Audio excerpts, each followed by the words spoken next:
আমার রবি রবি আমার সব, আল্লাহ আমার রবি রবি আমার সব, দমে দমে তনু মনে তারি অনুভব। ওগো শুনছো, ছেলেমেয়েরা কি ঘুমিয়ে গেছে? হ্যাঁ, কিন্তু তুমি এত রাতে বৃষ্টিতে ভিজে কোথায় গিয়েছিলে? আর বলো না, একটু নদীতে গিয়েছিলাম যদি কিছু মাছ ধরা যেত, কিন্তু আশেপাশের পরিবেশ এত খারাপ হয়ে যাচ্ছে, মনে হয় এবার ভয়াবহ বন্যা হবে। প্রবল বৃষ্টি আর নদীর পানি ব্যাপক হারে বেড়েই চলেছে। কি যে হয় আল্লাহ পাক জানে। হ্যাঁ গো, গ্রামবাসীরাও এমন কথাই বলতেছিল। কি যে হবে, আমাদের ঘরে তো কয়েক মুঠো চাল ছাড়া আর কিছুই নেই। বাচ্চাদের নিয়ে না জানি কি হয়।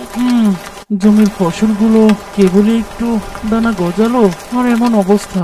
যাই হোক, এত চিন্তা করো না রহিমা, আল্লাহর উপর ভরসা রাখো। সবকিছু আল্লাহর ইচ্ছাই হচ্ছে। এবার দাও দেখি, আমাকে একটা শুকনো কাপড় দাও, শরীরটা একেবারে ভিজে গেছে।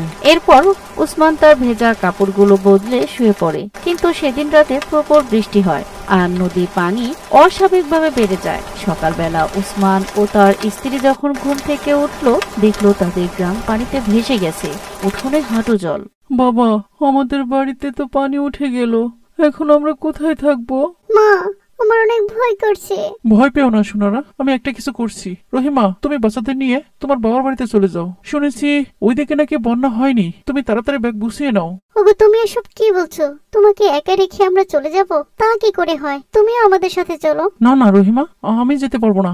এখানে অনেক মানুষ অনেক বিপদের মধ্যে রয়েছে, তাদেরকে সাহায্য করতে হবে। অনেকে পানিবন্দী হয়ে পড়েছে, তাদেরকে নিরাপদ স্থানে পৌঁছে দিতে হবে। আমি তোমাদেরকে একটি ভেলায় ভাসিয়ে পানি পার করে দিচ্ছি, আমাকে নিয়ে তুমি চিন্তা করো না। এভাবেই রাতারাতি ভেসে গেল কুমিল্লা শহরের ভানুমতি গ্রাম। সারা দেশের চাইতে এই গ্রামটি ছিল একটু নিচু এলাকা, তাই বর্ষাকাল আসলে এখানে পুরো ক্ষেত খামার বন্যায় ডুবে যায়। কিন্তু এবারের বন্যা যেন এক ভয়াবহ রূপ ধারণ করে ফেললো। রাতারাতি পুরো গ্রাম পানিতে ভেসে গেল, অনেকে পানির মধ্যে আটকা পড়ে গেল।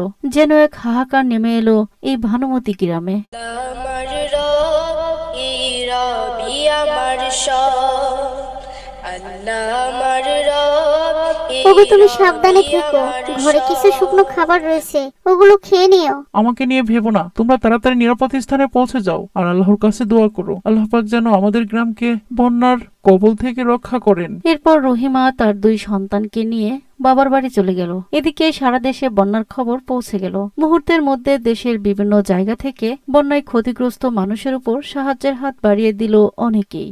তেমনি গোপালনগর গ্রামের কয়েকজন কৃতি সন্তান ফরিদ, হাসান, সাগর, আলামিন আরো অনেকেই একসাথে মিলে বেরিয়ে পড়ল বন্যায় ক্ষতিগ্রস্ত মানুষকে সাহায্য করার জন্য একটু কালেকশন করতে। কাকিমা, আমরা বন্যায় ক্ষতিগ্রস্ত মানুষের পাশে দাঁড়াতে কিছু সাহায্যের জন্য এসেছি। আল্লাহর হস্তে তাদের উদ্দেশ্য করে যতটুকু পারেন সাহায্য করুন। এই নাও বাবা 200 টাকা। ধন্যবাদ কাকিমা। এই নাও বাবা হাসান, আমি 500 টাকা দিলাম। আহারে, না জানি কত কষ্ট করতেছে ওই এলাকার মানুষ। তোমাদের এমন উদ্যোগ দেখে আমার মনটা ভরে গেল বাবা। এই নাও, আমি 1000 টাকা দিলাম। এভাবে তারা বন্যার্তদের জন্য কালেকশন করছিল। এবার সবাই মিলে করিম ব্যাপারীর বাড়িতে গেল। করিম ব্যাপারী ছিল গ্রামের প্রভাবশালী লোক। বাজারে তার অনেক বড় একটা চাউলের ব্যবসা রয়েছে, কিন্তু সে মানুষটা ছিল খুবই কৃপণ। আসসালামু আলাইকুম কাকা। ওয়ালাইকুম আসসালাম। তো কি খবর? দল বেঁধে আমার কাছে এসেছো কেন? কাকা, আপনি তো জানেন আমাদের দেশের কুমিল্লা অঞ্চলে বন্যার পানিতে প্লাবিত হয়ে গেছে। সেখানে অনেক মানুষ ঘরবাড়ি হারিয়ে না খেয়ে আছে। তাদের পাশে দাঁড়ানোর জন্য আমরা কালেকশন করছি। আমরা সেখানে কিছু শুকনো খাবারের ব্যবস্থা করব। দয়া করে আল্লাহর রাস্তে কিছু দিন। ধর, আজাই রে পোলাপান, কাম কাজ নাই তো হুদায় পেশাল পারবে লাগছে। আমি কোনো টাকা পয়সা দিতে পারম না, আমার এত কষ্টের টাকা বন্যার জলে ভাসাইয়া দিব। এখান থেকে যা বলছি। চাচা, আল্লাহ তো আপনাকে অনেক দিয়েছেন, সেখান থেকে একটু দান করলে আপনার তো কোনো সমস্যা হবে না। তাছাড়া দান করলে সম্পদ কমে না, বরং সম্পদ বেড়ে যায়। আমরা মুসলিম, ইসলাম আমাদের এটাই শিক্ষা দেয়। আমরা একে অপরের ভাই, তাই একজনের বিপদে আরেকজনকে পাশে দাঁড়াতে হয়। দেখো পোলাপান, বেশি কথা পেঁচাইও না। যাও কইতেছি আমার বাড়ি থেকে। বেশি বকবক করলে কিন্তু ভালো হইব না। আমি একটা টাকা পয়সাও দিব না। যাও এখান থেকে। যত সব। হাসান, ওনাকে বুঝিয়ে লাভ নেই, শুধু শুধু সময় নষ্ট হবে। তার চেয়ে এখান থেকে চলে যাই। উনি কিছু দিবে না, আমরা অন্য কোথাও যাই। চল। হ্যাঁ আলামিন, তুই ঠিকই বলেছিস, চল। এভাবে তারা বেশ কিছু টাকা কালেকশন করে, আর তা দিয়ে চাল, ডাল, কিছু শুকনো খাবার একটা নির্দিষ্ট পরিমাণে প্যাকেট করে বন্যায় কবলিত ভানুমতি গ্রামে চলে যায়। কাকি এই নিন, ভাইজান এই নিন, চাচা এটা আপনার, খালা এই নিন, আপামনি এই নিন।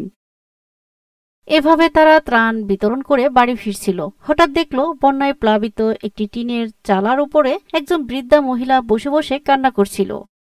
কে আছো বাবারা, আমাকে বাঁচাও, দয়া করে আমাকে সাহায্য করো, হে আল্লাহ তুমি কারো উছিলা করে আমাকে সাহায্য করো, আমাকে বাঁচাও, আমি পানি বন্দী হয়ে পড়ে গেছি, দয়া করে আমাকে সাহায্য করো, বাঁচাও।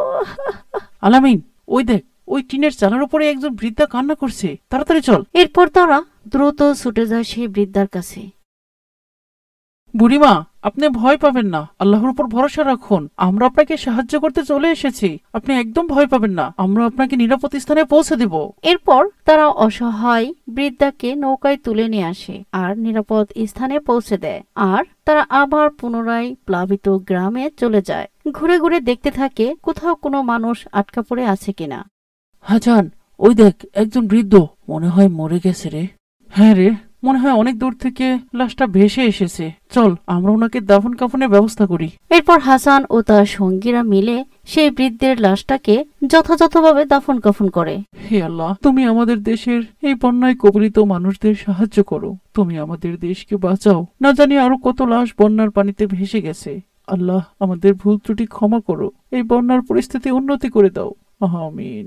হাসান, অনেক রাত হয়ে গেছে রে, চল বাড়ি ফিরে যাই, আগামীকাল অন্য এলাকায় ত্রাণ নিয়ে যেতে হবে। হ্যাঁ আলামিন, তুই ঠিকই বলেছিস রে। ফরিদ, সাগর, তোরাও তোদের বাড়িতে ফিরে যা, আর আমি আর আলামিনও বাড়িতে চলে যাচ্ছি, আগামীকাল আবার দেখা হবে ইনশাল্লাহ। এই বলে তারা যার যার বাড়ি দিকে ফিরছিল। আলামিন ও হাসান একই রাস্তা দিয়ে তাদের বাড়িতে ফিরছিল। হঠাৎ করিম ব্যাপারীর বাড়ি থেকে কান্নার আওয়াজ শোনা গেল। তারা ছুটে গেল সেখানে। আমার স্বামী যে কথা বলতে পারছে না, এখন আমি কি করব আল্লাহ, আল্লাহ এ কি সর্বনাশ হলো আল্লাহ, আল্লাহ আমি এখন কি করব আল্লাহ। কি হয়েছে কাকি, আপনি এভাবে কান্না করছেন কেন?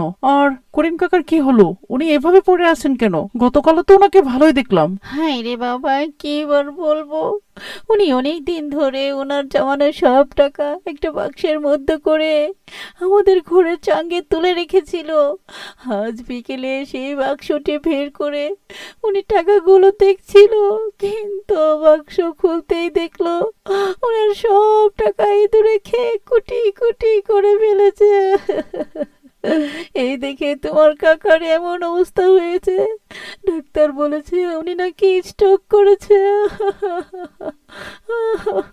ইন্নানিল্লাহ।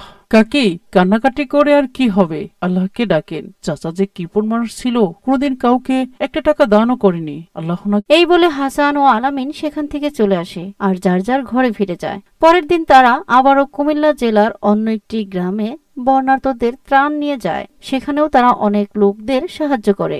আল্লাহ তোমাদের খুব ভালো রাখুন, তোমরা খুব ভালো বাবারা, এমন বিপদের সময় আমাদের পাশে এসে দাঁড়িয়েছো, আল্লাহ তোমাদের ভালো রাখুন, খুব ভালো রাখুন। হতাশ হবেন না চাচা, আল্লাহর উপর ভরসা রাখুন, মনে রাখুন বিপদ আল্লাহর পক্ষ থেকেই আসে, আবার আল্লাহ পাকই সেই বিপদ দূর করে দেন। আসুন আমরা সকলে ধৈর্যের সাথে আল্লাহকে ডাকি আর দোয়া ইউনুস পাঠ করি, নিশ্চয় আল্লাহ সকল বিপদ মুক্তকারী। হ্যাঁ বাবা, তুমি একদমই ঠিক বলেছো, কিন্তু আমি যে দোয়া ইউনুস ভুলে গেছি, আমায় একটু বলে মনে করিয়ে দিবে? ঠিক আছে চাচা, আপনি আমার সাথে বলুন, লা ইলাহা ইল্লা আনতা সুবহানাকা ইন্নী কুনতু মিনাজ জালিমিন, যার অর্থ হলো, হে আল্লাহ, আপনি ব্যতীত আর কোনো উপাস্য নেই, আমি আপনার পবিত্রতা ঘোষণা করছি, অবশ্যই আমি পাপী। হ্যাঁ হ্যাঁ বাবা, মনে পড়েছে, আসলে এত সব দুশ্চিন্তায় আমি দোয়াটি ভুলেই গিয়েছিলাম, তবে এখন মনে পড়ে গেছে, আমি আমল করা শুরু করছি এখনই। লা ইলাহা ইল্লা।